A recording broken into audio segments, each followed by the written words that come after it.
Man, it's been a minute, you know? But I'm back. I'm here with another deck profile. This one's going to be for Solfichords.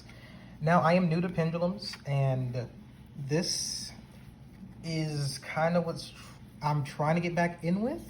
Now, I'm not really sure on like the ratios for this deck. I'm still working it out, but I want to share with you guys what I've gotten so far and kind of how I came to a conclusion with this. The extra deck isn't fixed completely yet. I still need to get like Beyond the Pendulum because that card's insane. But for the most part, what I have will work, and I'll share that with you.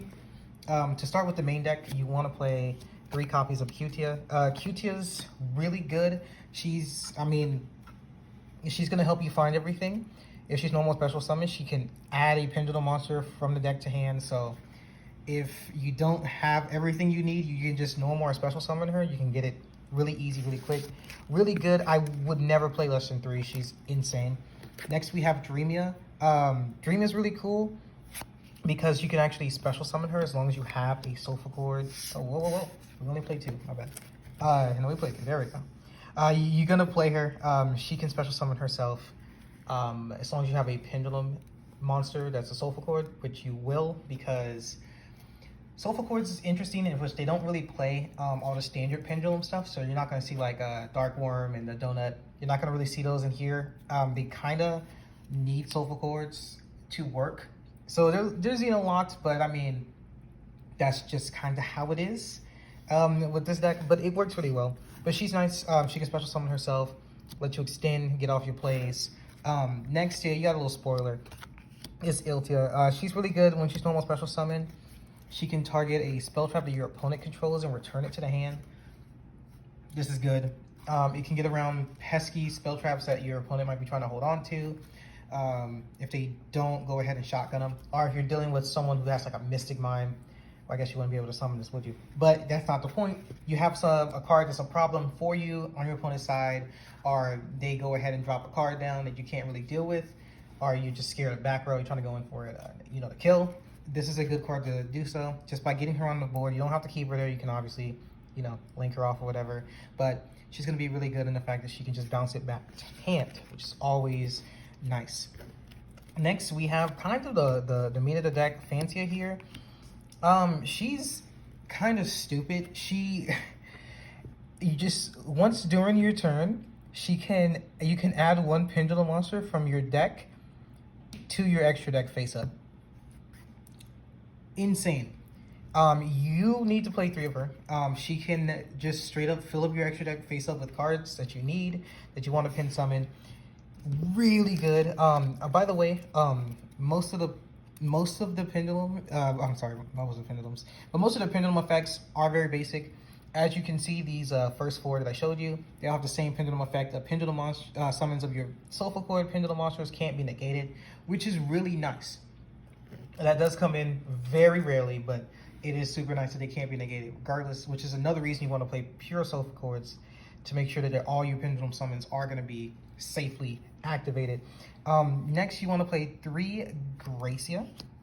Gracia is really good, so her pendulum effects is slightly different. It just means that your opponent can't activate spell, trap, or monster effects when you're pendulum summoning your Solfichords. So they can't activate anything in response to it. They can't continue that chain, so you can't be like, oh, this, and they'd be like, oh, chain this. No, they can't. Nothing can be activated when you're pendulum summoning, which is really good because you pair this with one of the low scales and high scales, my bad. I guess one of the high and one of the lows. You prevent it from being negated, and they can't activate anything in response. Gracie is really good. Whenever a Solfichorad pendulum monster attacks, your opponent can't activate monster effects until the end of the damage step.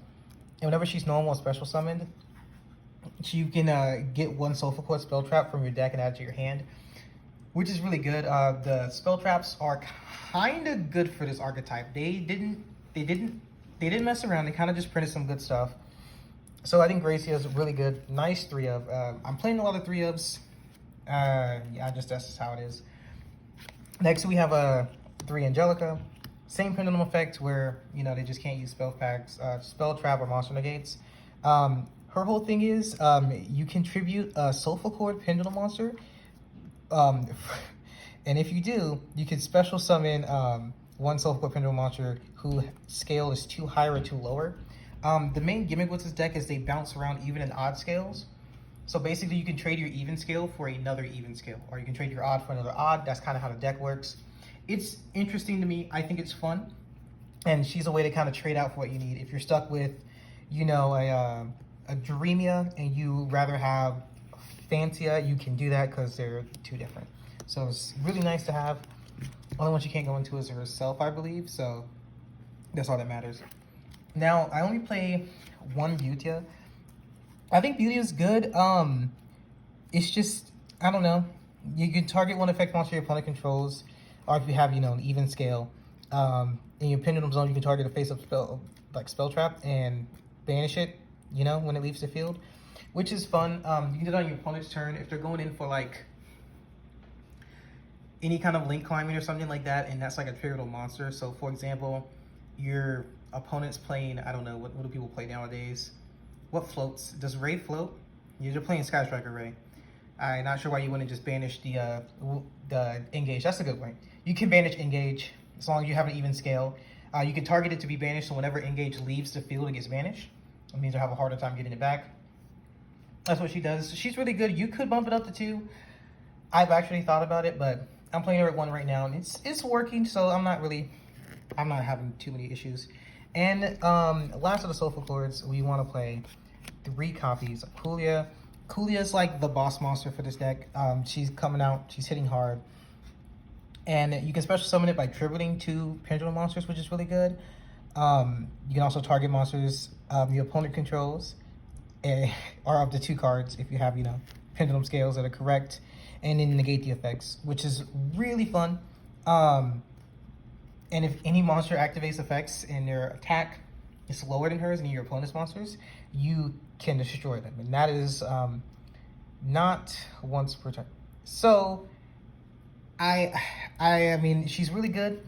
She can really get out of a lot of situations. Her thing, I believe her attack, it's not her attack, it's the attack of like your Pendulum scale times 300.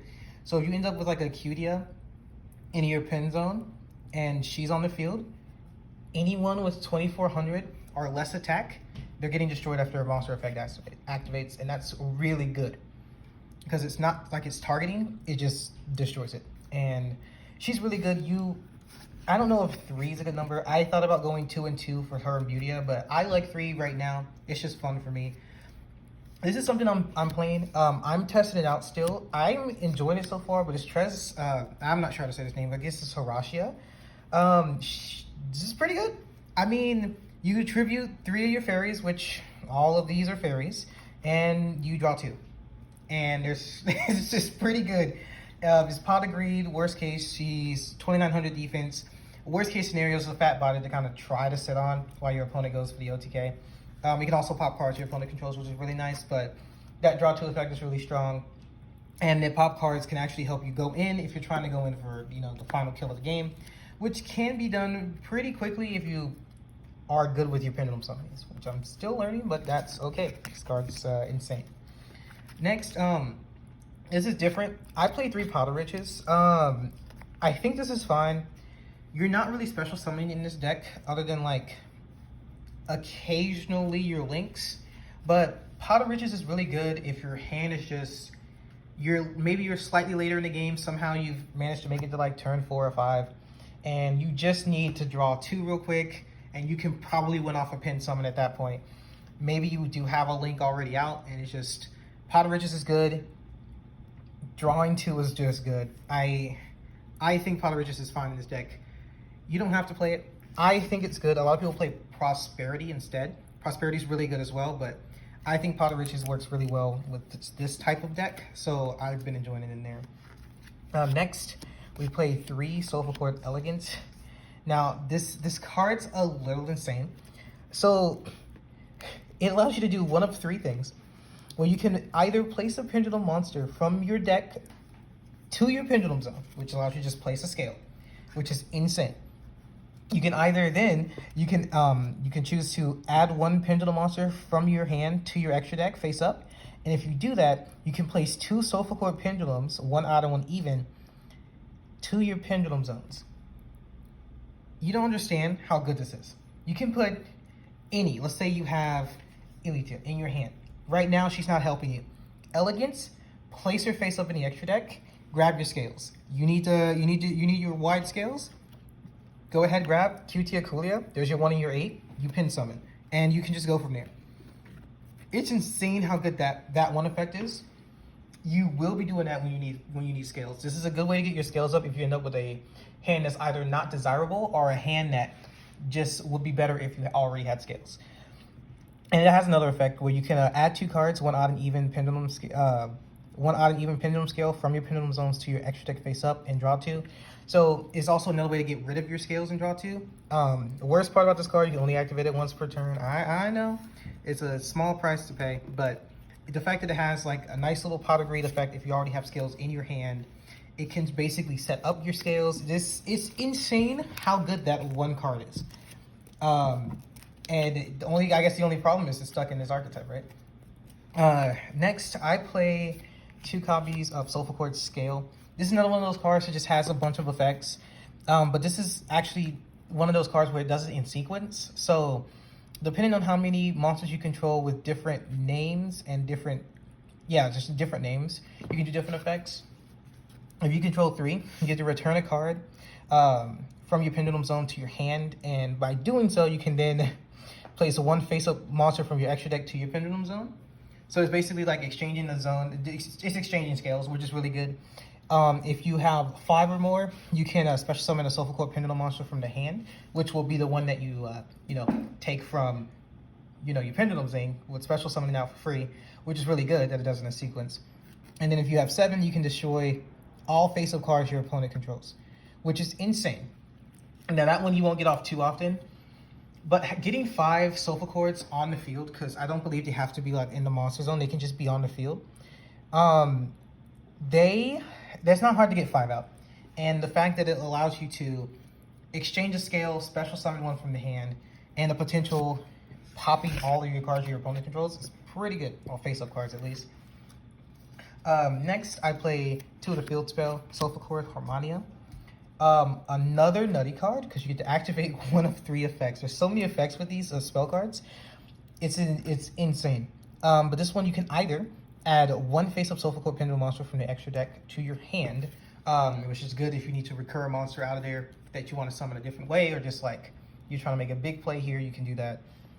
You can also increase the pendulum scale of 1 Solfichorad monster by its level, which is really good because if you've paid attention, you're not actually able to pendulum summon, what's her name, Coolio. So you can actually do that now by increasing Cutia by, her level, which is 1. I believe they all kind of work with that too. They will all go to 9. No matter which one you pick, they will go up to 9, allowing you to pendulum summon Coolio, which is crazy. It also opens up other level 8s, so if you're just playing like a small Solfichorad kind of deal, this could still be useful for that. And lastly, if you control Solfichorad monsters with at least 3 different even or 3 different odd scales, you can destroy a card your opponent controls. That's not too hard to pull off, but you won't be using that effect as much, I feel like, as the first effect. However, that has come up where I've just been able to like pop cards and just enjoy my life, It's pretty fun. It's pretty good to have. I play 1 copy of Pendulum Shift. I don't really use this card too much. However, it has come up to a point where I'm like, okay, well, I need these scales right now, and maybe I have like a 5 and a 7, and so I'll hit the 5 and make it like a 3 or a 2 or 1. Or you could change it to an odd or even to go off with one of the effects for one of the spell cards or something like that. You can do that with Pendulum Shift, but I wouldn't recommend playing more than 1 of it. I think 1 is fine. It doesn't come up enough for you to play more than 1 of it. Next up, we're going to do the traps. I play 1 Musica. Once again, this has different effects. If you control an odd scale, and only odd scales, you can special summon 1 face-up pendulum, Solfichorad pendulum monster with an odd scale from your extra deck, which is really nice. Same with even. You can do the same with an even scale from your extra deck. And if you have an even and an odd scale when you activate this, target 1 card your opponent controls and destroy it. This card's fine. I don't think I play more than 1. It's nice every once in a while. It's good bait. They'll pop it when it's face down. It's a good card. It's just not worth playing more than 1. it's just nice sometimes you can like, you know, special summon a card if you need it to try to like shuffle it out with Harmonia.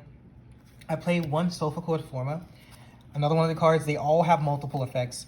This one also has 3, where while you control a Solfichorad card in your Pendulum Zone, when your opponent activates a spell or trap or monster effect, you can shuffle 1 Pendulum monster from your extra deck into the deck and then apply these effects. So Pendulum monsters you control are unaffected. Oh, that's just a protection trap. So this makes it where you're unaffected by the effects that they activate. You cannot be banished and you can't be destroyed. So this is really good at just protecting your scales. Your opponent's playing like Twin Twisters and they're trying to like Cosmic Cyclone you or something. That's just a good way to go about it. And I think it's really good.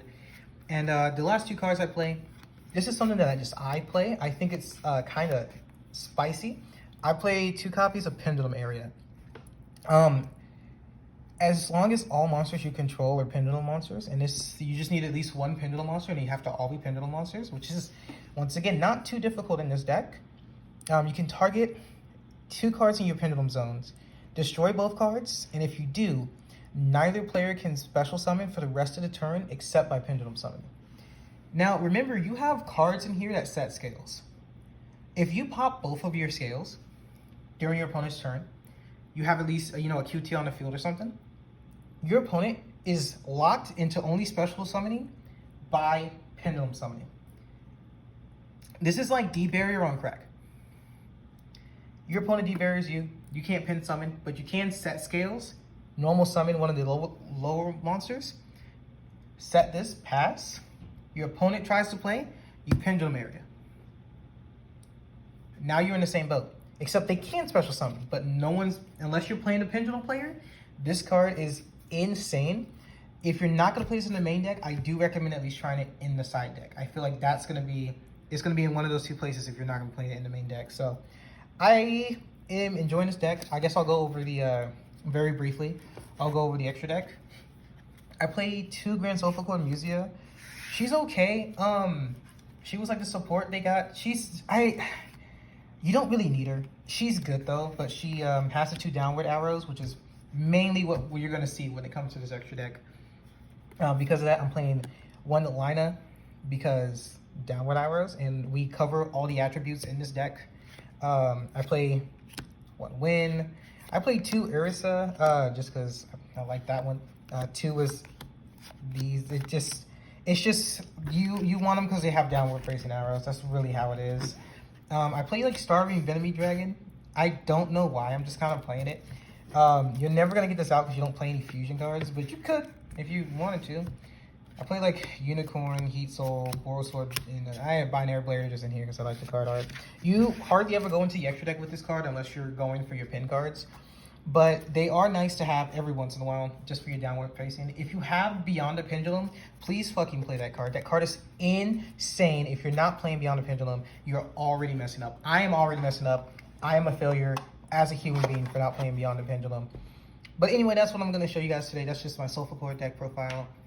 The next deck profile I'm trying to do is Adamantipator's. I had a really solid Adamantipator one, especially since I played them for so long. The only issue is they hit Meow Meow Move, which was one of the cards I was using. Anyway, thank you for stopping by today.